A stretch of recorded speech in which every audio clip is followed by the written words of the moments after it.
This is John Stewart, Green Lantern of Sector 2814, and you are listening to Geek Talk. This is Professor Charles Xavier.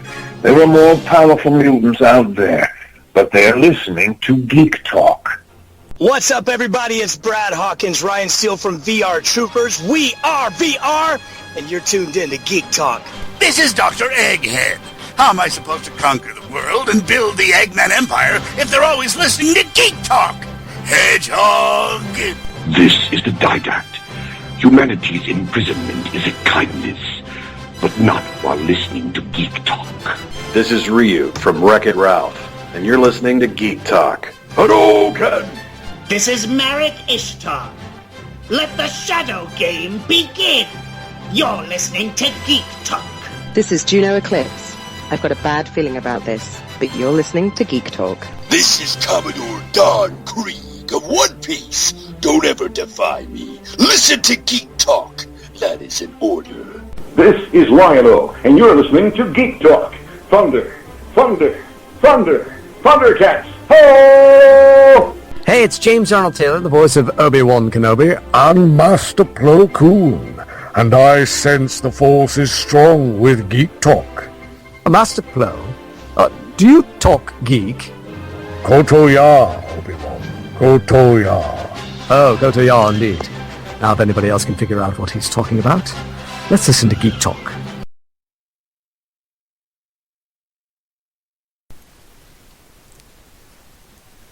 Mixler.com/1130. And we are live with Geek Talk. And I am here with my second ever guest on Wednesday nights.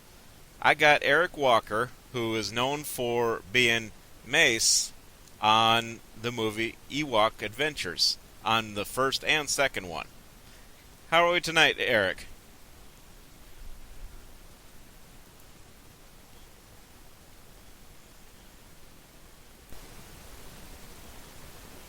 Alright, I'm having a little issue here with devices.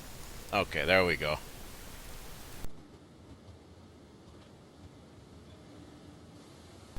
Alrighty, there we go. Technical difficulties there. But yeah, that's pretty cool that, and you actually you told me originally that you weren't going to be a part of that, the Ewoks.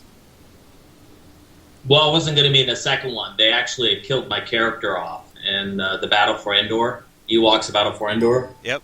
It was the second movie. They actually had completely written my character out of the movie originally and just had the little girl in it, and I guess they decided they had to explain what happened to Mace, Star Wars' first Mace, by the way. Dang. So, and were you a Star Wars fan before you became part of the Ewoks? Yeah, very much so. I had not seen the first two movies, Star Wars or Empire, but I had seen Return of the Jedi probably, 10 or 15 times.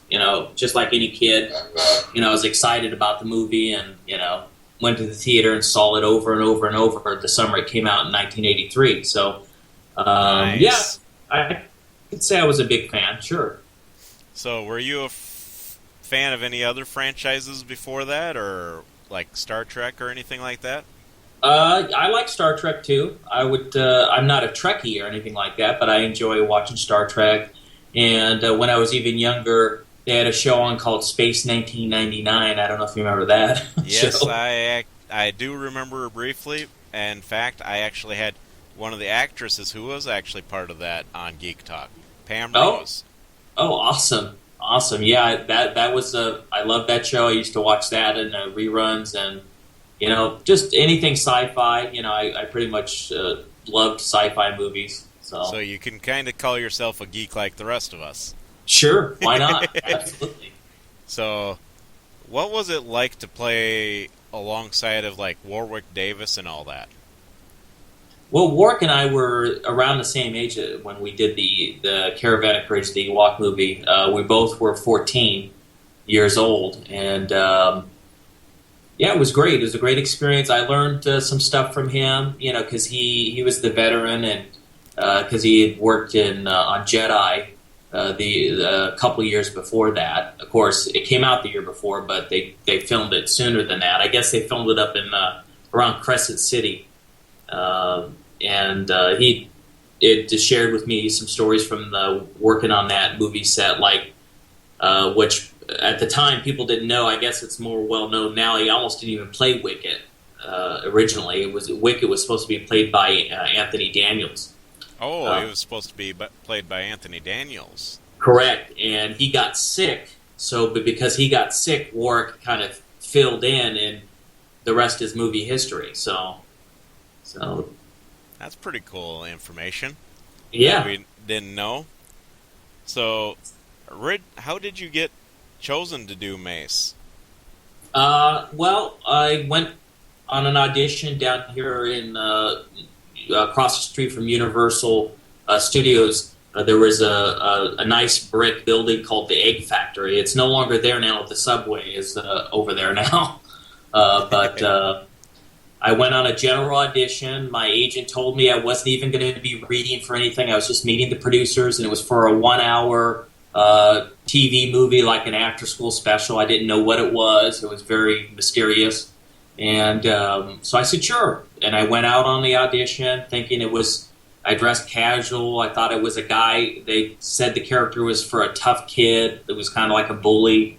And so I went there, and the producer and the director were both there, John Cordy and Thomas Smith. For some of the sci-fi geeks out there, Thomas G. Smith was actually the general manager at ILM. And so he supervised all the special effects on all the Star Wars movies, and he resigned to be a producer to do these movies and other movies as well. Because he also produced Honey, I Shrunk the Kids and some other movies as well. So I met John Cordy and Thomas Smith, and they liked me so much they said, hey, you know what, we have some sides, and if you don't know what sides are, that's part of the script. And they said, can you study them of the scene, and maybe we could get you on camera because we like you. And I said, sure, I'd like to do that, but on one condition, can I please do a monologue that I had prepared? Because, I had been going to acting school, and I learned that actors must prepare. They must have different types of monologue and other things, in their repertoire to be a good actor. So they said, okay, you could do your monologue as well. And come to find out later that monologue is why I got chosen to play Mace. They had actually put it all on tape, but the producer forgot to hit record when I was doing the scene. And so George Lucas saw my audition and saw the monologue, and he liked me and chose me. So that's pretty cool. And it happened really fast, though, Tone. It was really quick. I went on an audition, and they said, we'll be in touch. And it was like a week or so went by, and then suddenly they wanted me to do a screen test up in Northern California with Aubrey Miller, who played my sister, the Sindel character. Yeah. And, they wanted to see how we worked together. They also wanted to see if Aubrey, because at the time she was only like 4 years old, she was very young, and they were concerned that she might be afraid of an Ewok. So they sounds kind of funny. Someone being afraid of an Ewok? Yeah. Who would have thought? Yeah, other than stormtroopers. No, I'm just joking. But yeah, so they brought an Ewok out on a stick. So it was like an Ewok on a stick. And she immediately ran up to it and was hugging it. And, problem solved. So dang, I would have thought that nobody was afraid of an Ewok besides stormtroopers. Mm-hmm. An Ewok on a stick, though, that would be probably a Wookiee's favorite meal. Yeah, probably would be. But, yeah, and at the end of the day, they said they went in, they're back in their office and said, can you wait a few minutes? And then they came out and said, congratulations, you have the part. It was really fast. So, yeah. That's actually pretty cool that it was not a long, tedious job. It wasn't for me, but, I heard later through the grapevine, and you never know how many of those stories are true or not, but I heard that they had been looking for months, and they actually went to New York to look at kids. They went to, in San Francisco where I was doing a screen test. So they were looking all over, and they hadn't found the right person, I guess, at that point. So, dang, that's actually pretty cool. And so basically, you actually not only did Star Wars, but you also did like Leave It to Beaver, even. Yes, I did that. I did a guest spot on the new Leave It to Beaver, and that was fun. And I also played Robert Downey Jr.'s younger brother in Less Than Zero, so I got to beat up Iron Man. So you got to beat up Iron Man? Yeah, well, I say that jokingly because in the movie I actually get in a fight with my older brother, and I kind of almost beat him up in the scene if you watch the movie. So. Yeah, that's actually pretty cool. And speaking of Super Marvel and superheroes, have you seen the new Daredevil? I have not seen it. I am recommending it. Anybody probably could recommend it. Yeah. It's actually really good. Yeah, I think that everything I like what Disney's doing and Marvel. I think they're doing a good job. I think with the new Star Wars coming out, they're going to do a great job. I think The Force Awakens looks good. I think J.J. Abrams, we're in very good hands with him. He's bringing it back more old school. It's going to less CGI, more heart, more human element, more acting. Less technical stuff. It's gonna be awesome, I think. So. Right, and you've seen the new trailer, haven't you? I did see the new trailer, and it looks great. It's awesome. What's gonna be your favorite part of this the new Star Wars movie? Well, I'm definitely gonna have to say. Well, I mean, I can't say that. What was your favorite part of the trailer? Because I'm friends with Peter Mayhew, of course, that was my favorite part where, Chewie and Han was at the end of it, and he said, Chewie, we're home. Of course, that was absolutely my favorite part.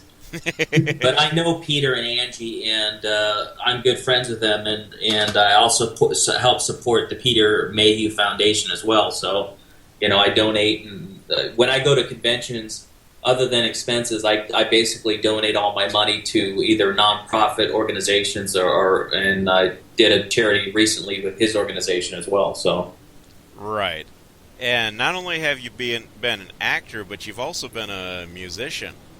Yes, that is definitely one of the biggest things that I love to do. I love to play keyboards and piano, and I just released my second album.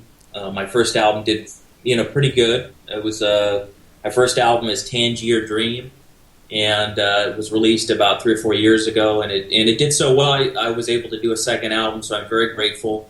On the first album, I actually have a song that takes all the fans back. It's to Endor. It's called "Return to Endor." So if any Star Wars fans want to listen to my first CD, look for the song "Return to Endor," and it's basically a scene about Mace's dead spirit being summoned back to Endor by Logray the Ewok, and it's just my vision of that. It came to me like in a dream. So, oh, nice. And I got a question from my listeners. Is Spears Ronalds goes, what's your major category of music that you like to create? I like to create kind of soundtrack electronic style music.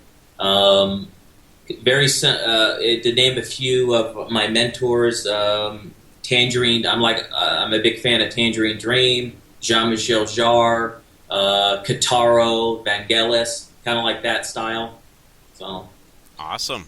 Yeah, I myself am more of the old school rock and stuff like AC/DC, stuff like that. Yeah, no, I love that style of music as well. If you listen to Tangier Dream, I have a couple tracks that have a lot of rock, kind of heavy metalish with electronics in it. So if you listen to 2012 A New Hope, that's a song that you'd probably like, or Alpha Centauri, you'd probably like that song as well. Yeah. That's pretty cool. And what's been your, should I say, best gig to play, like when you go out to your concerts and stuff? Do you do mainly like the nightclub type things, or?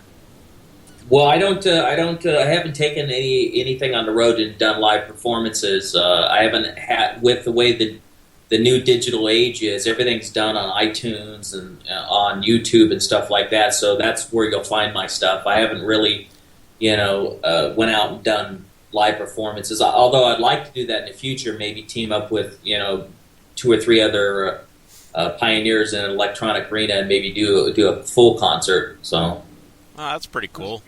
Because I know some people, when they do go to conventions and stuff, they like to do their own stuff at the convention.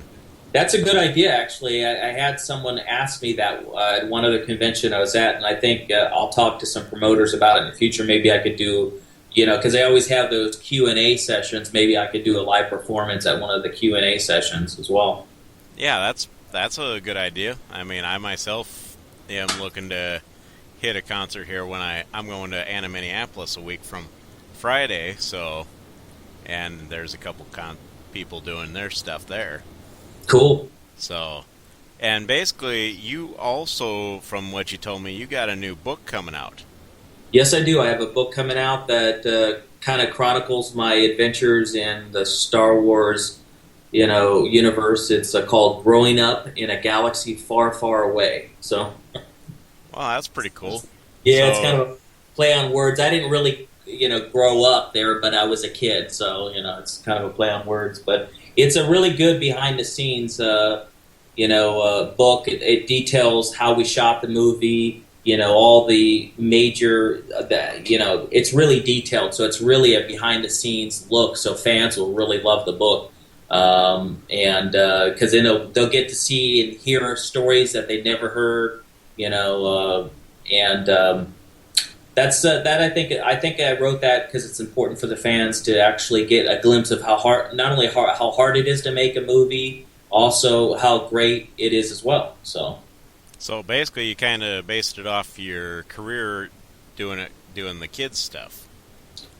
Yeah, most of it's the Ewok stuff though. I did talk a little bit about some of the other movies I was in, but most of it's just it's kind of like it's very detailed. It breaks down in the book. It actually breaks down what scene we shot every single day of the filming. So I actually have it broken down like that, like what we shot day 1, day 2. So it breaks down everything we shot for the whole 5 weeks of filming, including the reshoots. By the way, in the reshoots, here's something that not too many people know. George Lucas actually directed a good portion of the first Ewok movie. So, awesome. And a lot of people thought that the first time he directed was the prequels, but no, he directed the 1 week reshoot, all the retakes and everything. So I actually have a call sheet that the first day we came back, it said Director George Lucas on the call sheet, and I think the AD that printed that got in trouble because the next day it had the other director's name on it. So basically, he didn't want people to know that he was actually doing it. He didn't, and I kept telling everybody he was doing it, and then in interviews and stuff, and it seemed to never get published because they censor that stuff. So. But they've been recently accepting it. It's actually not too long ago I mentioned it when I did an interview in Star Wars Insider magazine.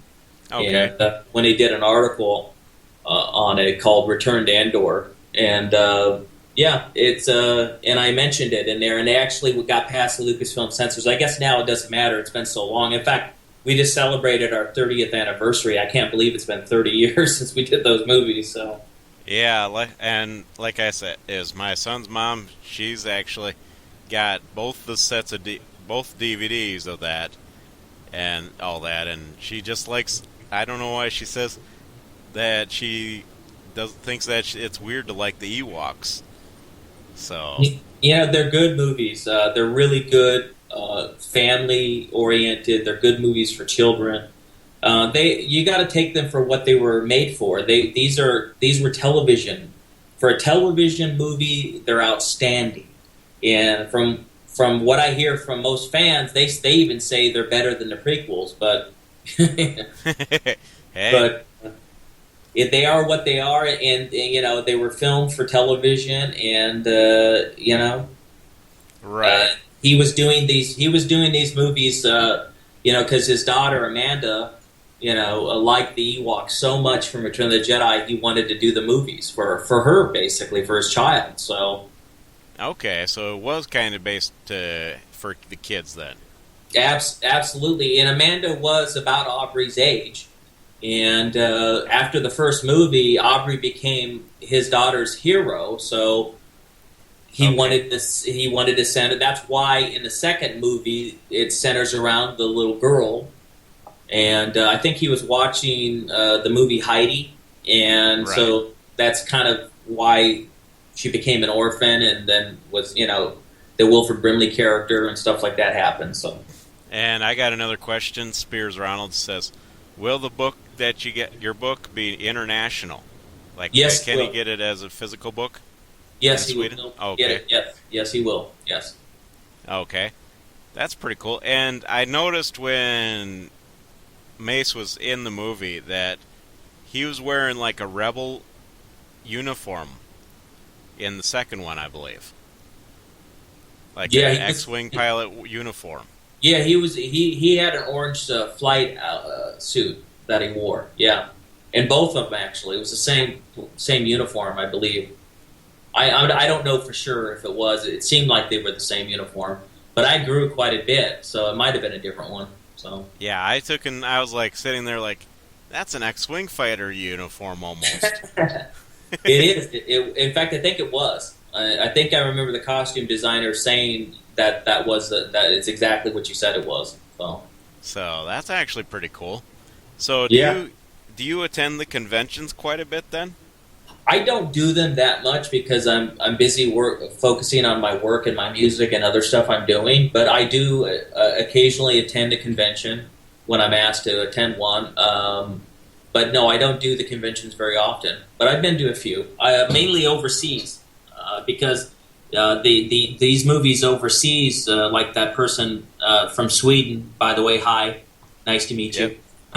They were movies over there. They were like a Star Wars movie. In fact, a lot of the posters I have, it says Star Wars Presents. So it's so it was like a movie to them. So that's where that's not all of it, but that's where a lot of the large fan base is for the Ewok movies. So that's pretty cool. And as far as attending the conventions, what's been usually attend overseas? What's your next convention that you probably will be going to? Say like overseas or... I don't have a convention currently that I'm scheduled to attend. But if there's anybody listening that knows a convention that's coming up and they want to mention having me appear, maybe one of the promoters could contact me. If anybody wants to contact me, by the way, I have my official website is ericwalkermusic.com, and that's where you can find out the latest. You could also find my Facebook page from there and any information you want to find out about what I'm doing. So, yeah, that's pretty cool. And what's the basically general genre that they usually ask you to? Like, say, anime convention, or what kind of conventions usually? It's usually sci-fi convention, or Star Wars convention, that theme.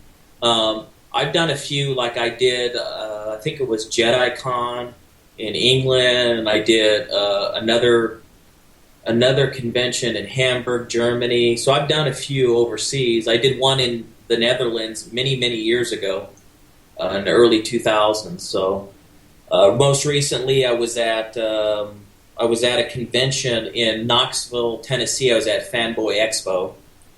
That's pretty cool. So I've done a few, and I'm not opposed to doing them as long as it fits into my schedule, and I get invited. So because I enjoy meeting the fans. I enjoy them. They share with me stories about what the movie meant to them, and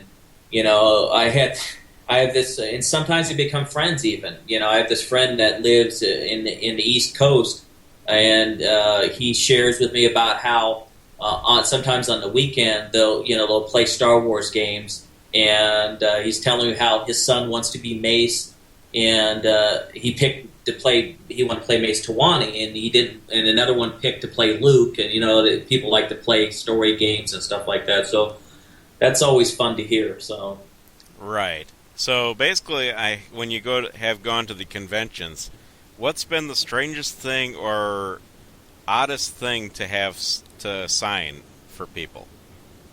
Say, like when they bring you up an item. I haven't had too many odd items, although I've heard stories from the other Star Wars actors.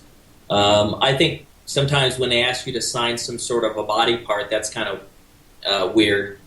Yeah, it's like that. A couple times that happened, or some female fans might ask me to kiss them, and that's kind of like, okay, wait a minute here, I'm married. So, yeah, one of my friends that listen every so often, she does the podcast on another night.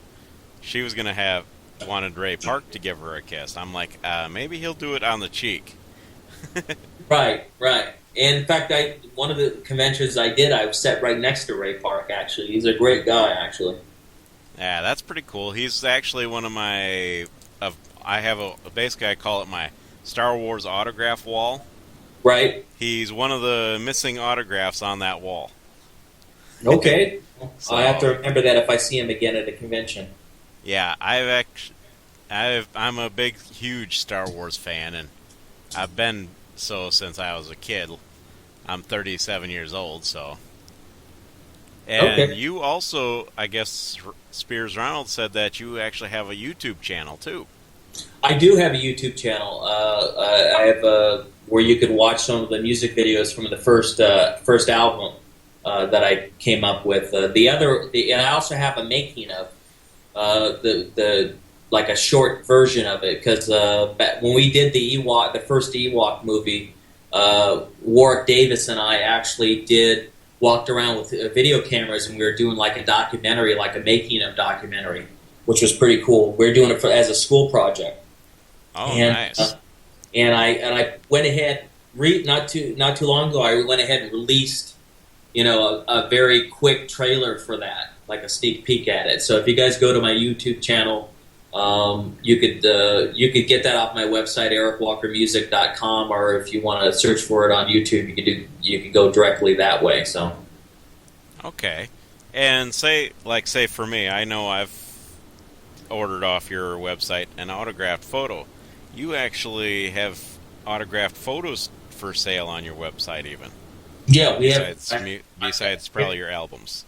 Yes, I have the albums, and that you can get a physical CD, and I also have. I don't have too many pictures up there. I just had someone working on getting that website together. There will be more pictures up there in the next coming months, and actually the book could be available directly from the website as well.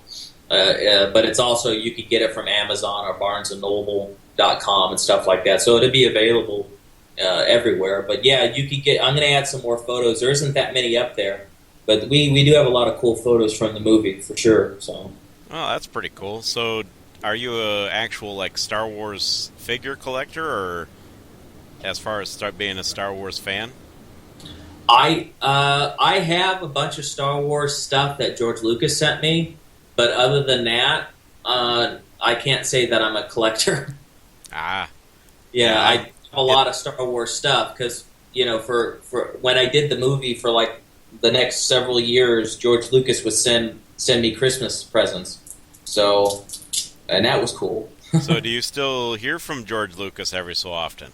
No, that was only for a couple of years after the movie. After that, and I went to a couple of the official picnics, like the 4th of July picnics up there at Scott Skywalker Ranch. But other than a couple years or so, no, I haven't been in touch with them since then. So, well, that's pretty cool. So, what are your plans for May 4th for Star Wars Day this coming Monday? I'm actually going to I was invited to go to have you ever heard of that podcast Skywalking Through Neverland or whatever? I have actually heard of Skywalking Through Neverland. Yeah, so I know the people. I know Rich and Sarah, and they invited me to go to this May the 4th type of event that's going to be in I believe it's in Encino.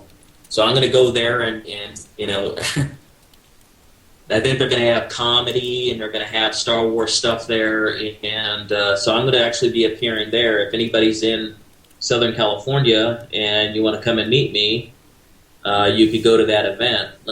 While we're talking, let me try to find it so I can give you guys exact information. Alrighty. But is there any other questions? Or let's see here. Got George D. Rivera said, "Hey Tony, what's up, man?" Oh, George, we're doing all right. I got Eric Walker here, who I've been talking to, and all that. And then I'm sure Gina from Swag77 probably has a couple questions eventually here. Okay, that's cool. So, but yeah, that's actually pretty cool. And one other question is, Spears Ronald actually asked, is the book going to be able to be digital?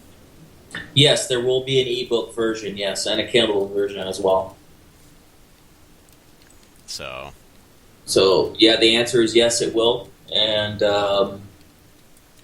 I found the it's called the May the 4th Be With You event. It's a night of comedy, poetry, and music, and it's this Monday, starting at 7:30, and it's going to be at Paladinos in Tarzana. I thought Encino, but it's Tarzana, California.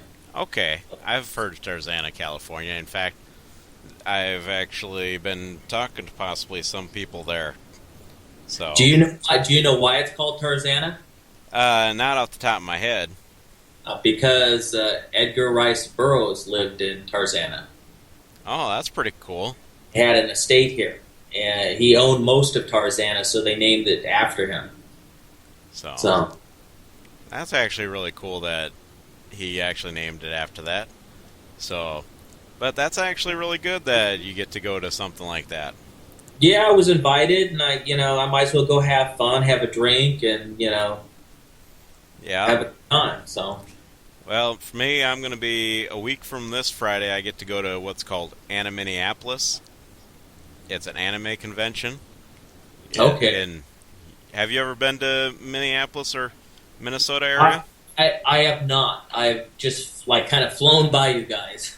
Oh, you've flown by us? Yeah, that's about it. You haven't even visited Mount Rushmore? Oh, wait a minute. I have been to Mount Rushmore, yes. That is in South Dakota. That's across the river from where I'm at. Awesome. Then I probably drove by you then. Well, if you drove on I-29, Interstate 29, going north and south, heading up to Fargo, you probably went through Watertown. I don't know for sure if I did, but I know I went to Mount Rushmore sometime in the 90s. I decided to take a trek and see Yellowstone. Then I went to Mount Rushmore, and I have relatives that live in Nebraska. So, okay, which part of Nebraska? They live in Lincoln, Nebraska, and Beatrice. Oh, okay, that's right down on the near Kansas, western side of the state. Correct. So, okay, correct. But I decided to make a journey and see something else before I went and visited them. So. Yeah, it's always nice to travel. So something I forgot to ask you when we were talking about superheroes and stuff. Okay. Out of all the superheroes in the world, whether you would want to voice them or act them, who was your favorite one? Iron Man. So you're an Iron Man person.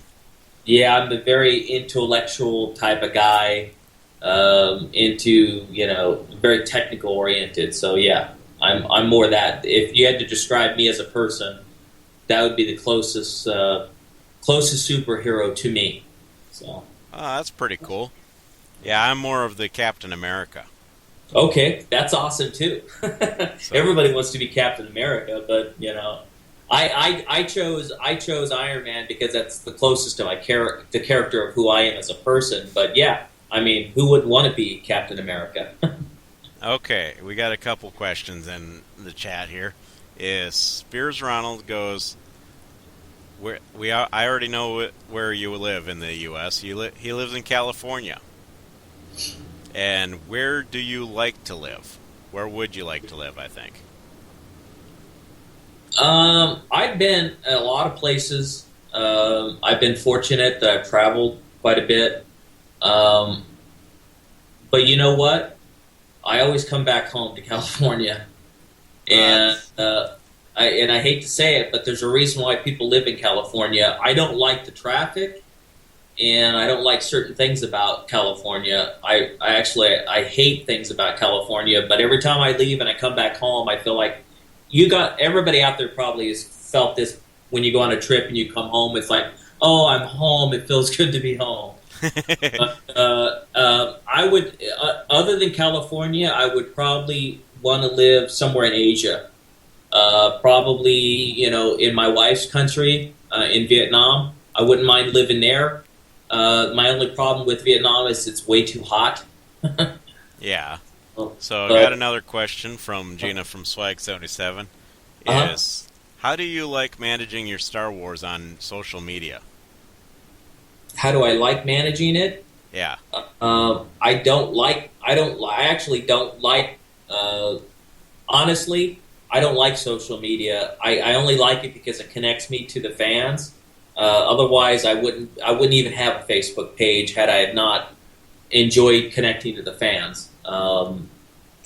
Social media, we need to get out there and get to know each other, and it's great. I like the fact that we could talk right now and chat. I would much prefer to chat with you, Tone, and chat with the Swag Girl. I'd much rather it be like Skype or something like that, but I really don't like the other aspects of social media because I see too much of the time people bullying people on it, people, sharing all their drama and all this other stuff that I don't even, I don't want to see all that stuff. You know what I mean? And I didn't want to I'm not trying to get into this whole physiological conversation about social media. There's a lot of great things about it, but, do I like managing it? No, I don't. I would prefer to sit and chat with you guys. Okay, and then she also asked, do you design anything? Design, like, say, your Facebook pages or your own website type thing on social media type thing? Or do you have somebody else who does that for you? I try to design it, but I'm not very good at it. Okay. Yeah. So if anybody wants to help me out, let me know. Well, I'm a computer tech. I actually got my degree in computers. Oh, great. Awesome. In fact, I've been looking to work on an actual Geek Talk webpage. It's just a matter of I got other things going on in the fire right now. Right.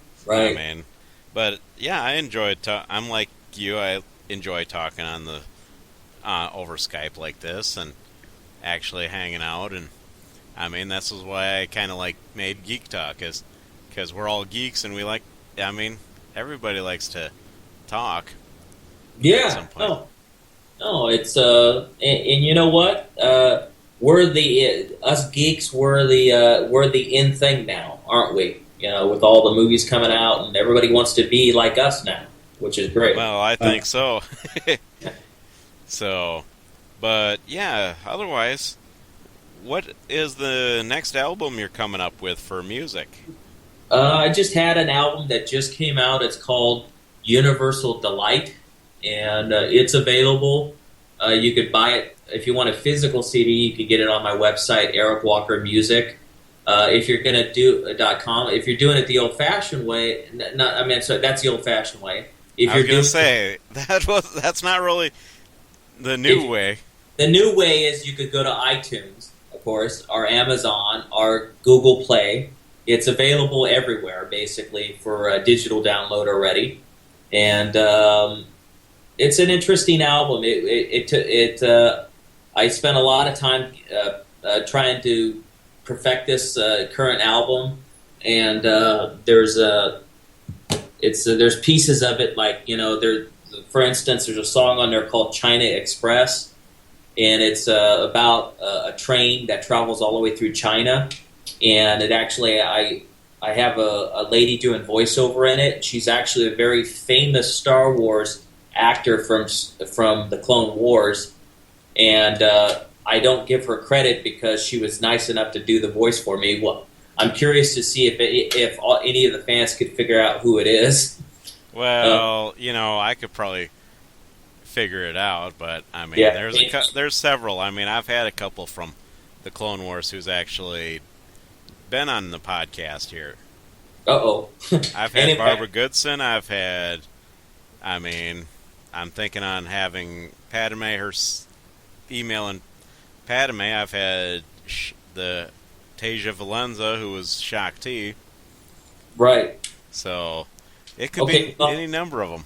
Well, she did two tracks. She did spoke the Mandarin Chinese on China Express, so that narrows it down. and she also did the female voice on the title track Universal Delight.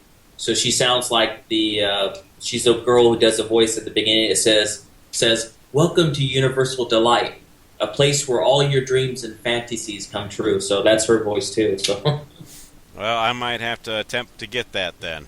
Yeah, it's available. You could get it. You could download it on anywhere, iTunes, Amazon, and I'm moving more towards electronic music, but with kind of sounds like a soundtrack. There's a song that I think maybe you might play later called Pandora, and that song I was inspired by the movie Avatar.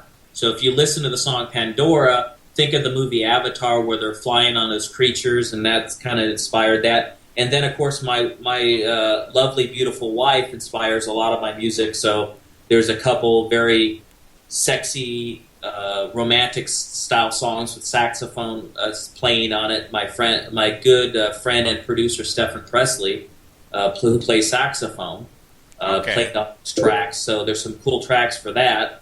And in fact, Stephen Presley produced the album, and he's really a brilliant producer. So, all right. So I got another question from Spears Ronald. He goes, "What's your absolute favorite job?" I'm thinking he's asking of what you've done over the years. I think what I'm doing now is my favorite. I think doing music. That's really my love. That's where my passion is. At the moment, that's my favorite job, being a musician. If I had to go back and in the past and look at my acting career, I would say probably working with Lucasfilm and doing the Ewok movie was definitely right there at the top of the totem pole, because the professionalism, the way they handle things there was brilliant. I did a couple other movies, like I was in a movie with Diane Cannon and Barry Newman. I played Diane Cannon's nephew. It was called Heaven at All. And that non-coincidentally, that was Edward Zwick's first movie that he directed. He became a very famous director. He directed Glory with Denzel Washington and Samurai. Okay, I actually have that movie, and I like the Civil War movie with the Black Regiment. Right, and he also did Samurai with Tom Cruise, and he's directed quite a few things, but that was like his first directing thing, and he was a lot of fun to work with. So, and then one more here from Gina. She goes, for your songs, are there any like tiny clips that people can listen to on like YouTube or iTunes and stuff for your music? Yeah, there's definitely previews on iTunes. They have a preview of each song, so you can listen to that. If you just go to iTunes, open it up, type in the name Eric Walker, you'll see that the two albums I have out, the older one is Tangier Dream, and the new one is Universal Delight that just came out. And that's, again, Tangier Dream has that song that's a tribute to Star Wars Return to Endor. And you could also go to my webpage. There's previews of the songs on there as well. So if you want to listen to previews, I did do previews on my website as well. And if you go to my YouTube, the videos page, you can see some of the videos from the first one as well on my website.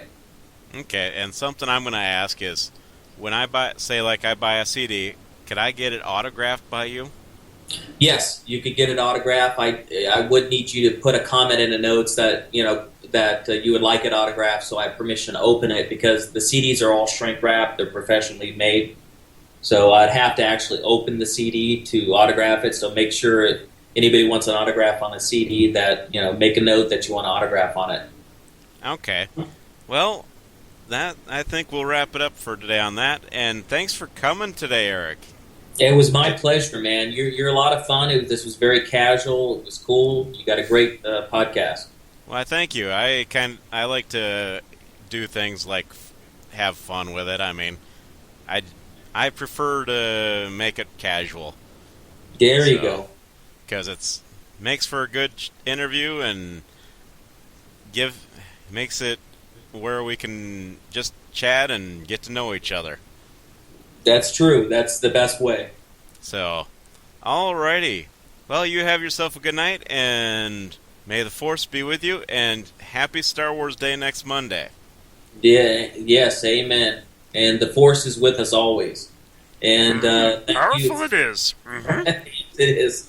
And thank you so much for having me on Geek Talk podcast. And this was Mace Tawani, Star Wars First Mace, signing out.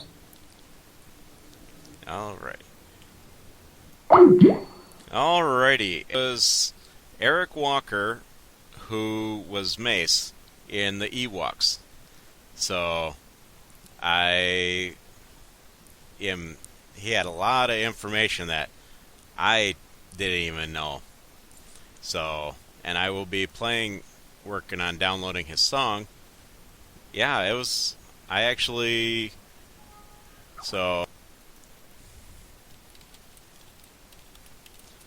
but yes. Hopefully you all have a good night. Just make sure you keep out of trouble. Or if you do cause trouble, don't do anything I would do. Like cause anybody's computer to freeze up. So basically, until next week, my fellow faithful listeners, keep your feet on the ground and keep aiming for those stars. Good night. And like I said earlier, I will be playing Eric Walker's song Pandora that he was happy to provide. So, all right, and we'll get to the music.